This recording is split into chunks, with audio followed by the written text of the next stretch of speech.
Delhi Capitals Rajasthan Royals మధ్య జరిగిన ఉత్కంఠభరితమైన match super ఓవర్కి దారితీసింది.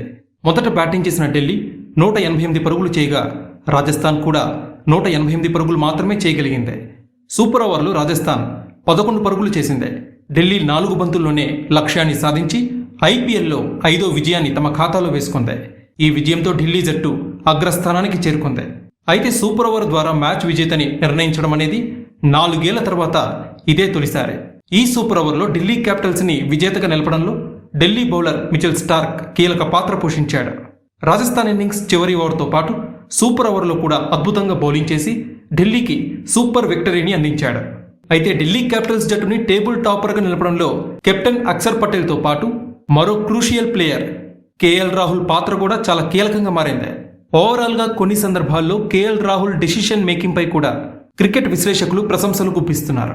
ఇక ఈ మ్యాచ్లో సెకండ్ ఇన్నింగ్స్లో నితీష్ రాణా హాఫ్ సెంచరీతో అద్భుతంగా రాణించాడు. నితీష్ రాణా తర్వాత ధ్రువ్ జురేల్ చివరి వరకు క్రీజులో నిలిచి రాజస్థాన్ని గెలిపించేందుకు ప్రయత్నించాడు. కానీ చివరి ఓవర్లో 9 పరుగులు అవసరమైన సమయంలో మిచెల్ స్టార్క్ కేవలం 8 పరుగులు మాత్రమే ఇచ్చాడు. దీంతో సూపర్ ఓవర్ అనివార్యమైంది. సూపర్ ఓవర్లో ఢిల్లీ తరపున మిచెల్ స్టార్క్ అద్భుతంగా బౌలింగ్ చేశాడు. 5 బంతులు మాత్రమే ఆడిన రాజస్థాన్ రాయల్స్ 11 పరుగులు చేసి 2 వికెట్లు కోల్పోయింది. సూపర్ ఓవర్లో 2 వికెట్లు కోల్పోతే తర్వాత ఆడే అవకాశం ఉండదు. 12 పరుగుల లక్ష్యంతో బరిలోకి దిగిన ఢిల్లీ కేవలం 4 బంతుల్లోనే విజయాన్ని సాధించింది. ఢిల్లీ బ్యాటర్లు KL Rahul, Tristan Stubbs super ఓవర్లో రాణించారు.